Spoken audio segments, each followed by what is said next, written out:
Hürmetlik vatandaşlar, endi bir işe kız gap kılayla, sokak yani sokak düştüm hanım şunda. Biz başta sözlep keldik, Amerika Qo'shma Shtatlari bilan Jumhur Xalq Jamhuriyati o'rtasidagi savdo talash tartish mojarolari munosabati. Hozirgi taraqqiy qilib shu darajaga yetdi. Biz oraliqda biroz mo'tadil bo'ladiganligi, qayta boj qo'yishmaydiganligi, tamoyishni bejini surishti qilishmaydiganligi to'g'risidagi leksiyalardan sizlarni xabardor qilgan edik. Endi bugungi so'zlagan leksiyamizda Amerika Qo'shma Shtatlari bilan Jumhur Xalq Jamhuriyati o'rtasidagi munosabatlarda endilikda 2025-yil plani, ya'ni Jungo'da yasaldi 2025-yil plani. Buning uchun hozir Xitoy Kompartiyasi 300 milliard dollar pul ajratib bu texnikaga mablag' soldi degan gap. Bu texnikaning taraqqiyotini eng oxirgi hisobda men bilman yoki bilmayman, hurmatli vatandoshim. Hozir bizning vatanimiz mustamlika Uyg'uristonda Xitoy Amerika Kongressi ko'rsatgandek 500 mingdan 1 milliongacha Uyg'ur kishilarni va boshqa qarindosh millatlarni yig'ib olish lageriga yig'ib olib, hozir ularning qo'liqiga naushnikdek bir narsa bekitib 24 soatgacha elib etmay, hadisi Xi Jinpingning dokladini, Mao Zedongning siyosatini so'zlab, radioda so'zlaganda quloqqa shu narsani mixlab urgandek 24 soat ovoz qo'yib berib, Uyg'urlarni va boshqa qarindosh millatlarni nazarband qilinganlarni saron qilib etish darajasiga yetdi. Xitoyning fan texnika taraqqiyoti mana shunday taraqqiyot. Balki Amerika Qo'shma Shtatlari bu nazarda tutdimi, tutmadimi, men buni bilmayman.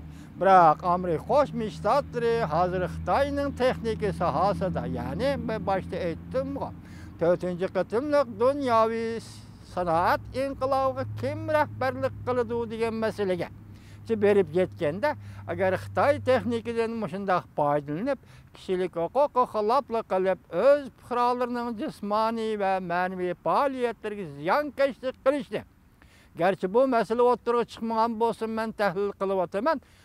Shunday qilishni planlagan bo'lsa, Xitoy hukumatining Jungo'da yasaldi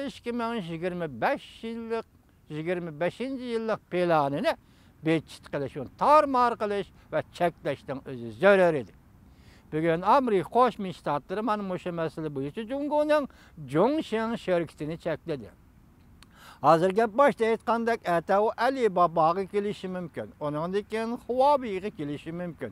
Shunday 4-5 shirkat Xitoyning alohida fan texnika bilan shug'ullanayotgan shirkatlar.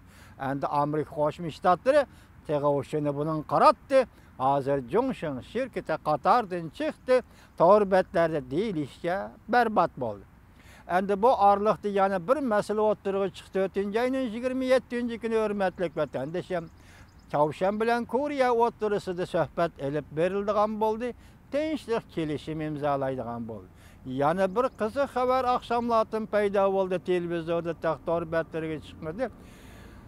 Chavshanning davlat boshlig'i Kim Jong Un 3-oyning 25-kuni, 28-kuni Jungoni maxfiy ziyorat qilib qaytib kelgandan keyin 4-oyning 1-kuni, 3-oyning 25-28-kunigacha ziyorat qildi. 4-oyning 1-kuni Amerika Qo'shma Shtatlarining yangi tayinlangan davlat ishlar kotibi Mike Pompeo Chavshanga berib Kim Jong Un bilan ko'rishdi.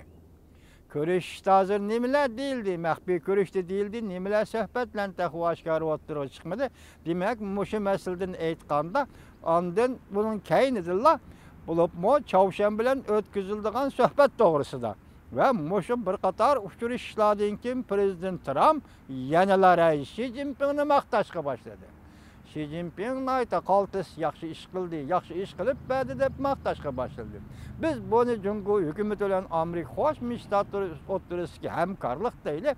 Endi bu davlatlar o'zaro munosabatlarda shuninglarga ishonimizki, vatandoshim, Amerika hech qachon yer sharidan bir tepik bilan Jungoni yer sharidan chiqarib o'tolmaydi.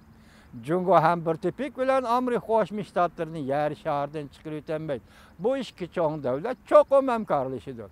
Onun hamkorligi masala hal qilish, masalan, Amerika Qo'shma Shtatlarining navbatda besim ishlatganda Beijingga besim ishlatayotganligi maqsad eng oxirgi hisobda masala hal qilish. Amerika hamkorlashmi masala hal qilish, oxirgi hisobda besim ishlatishim masala hal qilish. Demak, ikki davlat o'rtasidagi munosabatlarda Prezident Trumpning siyosati keskin kelyapti. Masalan, Jungo bilan bo'lgan ba'zi suhbatlarni rad qilish. Rad qilganda buning sababi nima? Sen menga suhbat obyektiv bo'la olmaysan. Sen mening qarish tarafimda o'ltirib suhbatga o'ltira olmaysan. Rad qilish. Demak, bevosita besim ishlatish. Yana bir tarafdan masalan, Chavshan masalasidagi masalalarda hamkorlashish masala hal qilish. Bu ikki xil vosita, ikki qo'lliq siyosat Amerika Qo'shma Shtatlarining navbatda Jungoga qaratgan siyosatidir. Şuna biz hamkorlashni xato tushunib, ümidsizlanmasligimiz lozim, hurmatli vatandoshim. Shundaqla Amerika Qo'shma Shtatlarining Jungoga aktiv besim ishlatayotganligini ko'rib, chekidan oshgan holda xo'shmi bo'lib ketmasligimiz lozim. Chunki bu yerda hamma narsa aql bilan bo'lyapti. Debdiga boshda Prezident Trump men sirliq ish qilaman, özgürlükçen bilemem, bundak buluşum düşmanla kaymıktırış. Demek bunların hemmisini stratejilik vasıta, stratejilik metot, stratejilik muamele dep düşünseniz bulacak vatandaşım. Lekin şuna dikkat kılın ki bugün Jungo bilen Amerika o'rtasidagi savdo munosabati, atalmış savdo munosabati baj qo'yish, baj elish, jazolash, xarakterlik baj qo'yish va import qilishni cheklash bu degan masaladan hozir qanday bo'ldi? Bugungi leksiyada sizlarga so'zildik. Bu doiradan olqib chiqib, Amerika Qo'shma Shtatlari bilan Jungo Kompartiyasi, Jungo Xalq Jumhuriyati o'rtasidagi ziddiyatlar aniq aytganda bugun aniq aytdikki, 4-qatimliq dunyo sanoat inqilobi kim rahbarlik qilish kerak? Yoki bundaq aytganda 21-asr yanada Amerika asri bo'lish kerakmi yoki yangidan bosh ko'targan Jungo asri bo'lish kerak? Bu demak yirik masala, keskin masala. Şunu Jungo Amerika münasebeti şu noktaya keldi deymiz. Yaqinda Jungo'nun yangidan tayinlangan muavin vaziri siyosiy kengashning boshlig'i Wang Yang Xinjiangni mustamlika Uyg'uristonni ziyorat qildi. Hatta markaziy hukumat yo'tkab ketgan Shidagang deganni qaytirib Xinjiangga elib keldi. Xi Jinping nima ish qilmoqchi Xinjiang rayonida belgili bo'lmaydi. Wang Yang nima ish qilmoqchi mustamlika Uyg'uristonda belgili bo'lmaydi. Lekin 4-ayning 4-kuni esinglarda baki Amerika Qo'shma Shtatlarining davlat majlisi Beijing turishliq bosh elchi Brandstadga yozgan xatida avval birinchi plan qo'yib Xinjiangga berib 500 mingdan 1 million kishigacha nazarbandga elingan Uyg'urlar nazarbandga elingan ahvolni tekshirib kelsan deb xat yozdi. Demak, bu bir siyosat. Tushundingmi? Sen shuningdan ki Wang Yang sen Uyg'urib Xinjiangga bording, demak bu yerda qanday munosabat bor?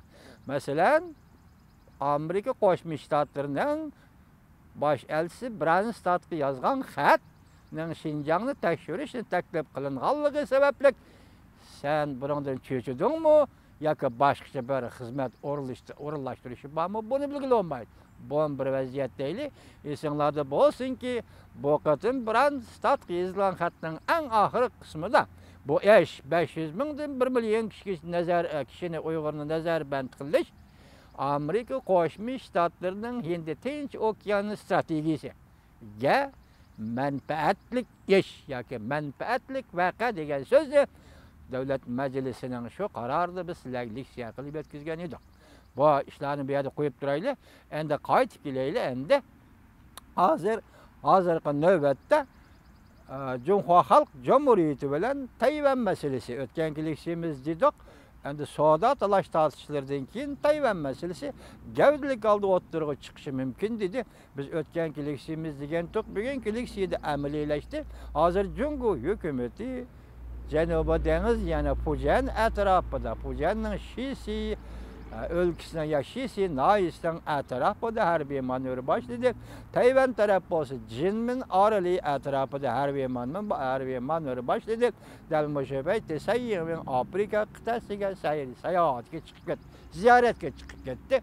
Delmoşunda vakti hazır Tayvan bilen Cumhur'un oturuşu münasebette Cumhur'dur zaten Xi Jinping zaten neymiş kılması. Meseleni tinç yol bilen hal kıl istep tavlap geldin hazırgıçı işlemini hal kılamadın. Kural işiltişten yalmayman dep tavlap geldin hazırgıçı işlem kılamadın. Lekin bir nokta hazır Cumhurluklarını seskendirme, sekirtavatkan bir nokta. Hazır Tayvan Demokratiya Taraqqiyat Partisi hükümranlığıdaki Tayvan'ın parlamenti yakın memuriyet palata başlığı Lei Ching-de efendi aşkar oturuğa çıkıp ben Tayvan müstakilliği bilen şoğullanıman. Tayvan müstakilliği bilen şoğullanıman. Şunun deyin ki Cumhur'un seprayı örlü de açığı tuttu. Hazır o her bir manırı bilen Tayvan'a tahta selavatıdır. Bunun akıbeti kandak buldu onu körüp yetkili olmaydı ve ne netice girişli bunu körüp yetkili olmaydı.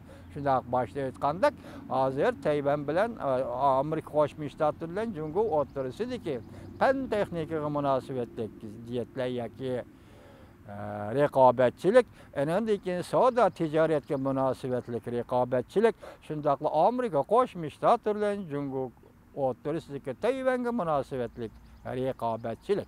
Yani Amerika Koşmuş Ştatlarının teşvikini takitlişi mesela Tayvan'a rehberi kadrlarını rehberi emeldarlarını Cumhur'un hazır popozu bilen burayında her bir manevr kılışı şundaklı Şarkı Şimali Asya'da Çavuşen bilen Kore oturusu da teşvik kelişimi imzalanıp bu oruç devriyeki oruç haleti münasebetlerini ahırlaştırıp kandan keyin Çavuşen ya Kore yerim arılarda kandak vaziyet barlık geldi.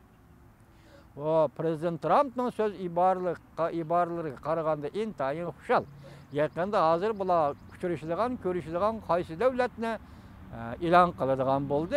Demek ilan kılgandayken biz sizlerle haberdarlaşımız. Endi gap Şarkı Şimali Asya'da Çavuşen şu dereceye yetken bolsa. Mesela Çavuşen atom yadro kuralları devletlik ornuna talep kılandı. Çavuşen yadro kurallarını, atom kurallarını bekar kılış için Amerika'nın başka bir yol bilen yardım kılışını talep kılandı. Yaki Çavuşen eçivitilgen bir devletke aylanıp Amerika korkuçularının mesela soda sanatçılarının Çavuşen'e kirip kuruluş bilen şoğullanışı ruhsat kılamdı. Bu çağda Tayvan, bu çağda Cumhur bilen Çavuşen'in münasebeti kanda buldu.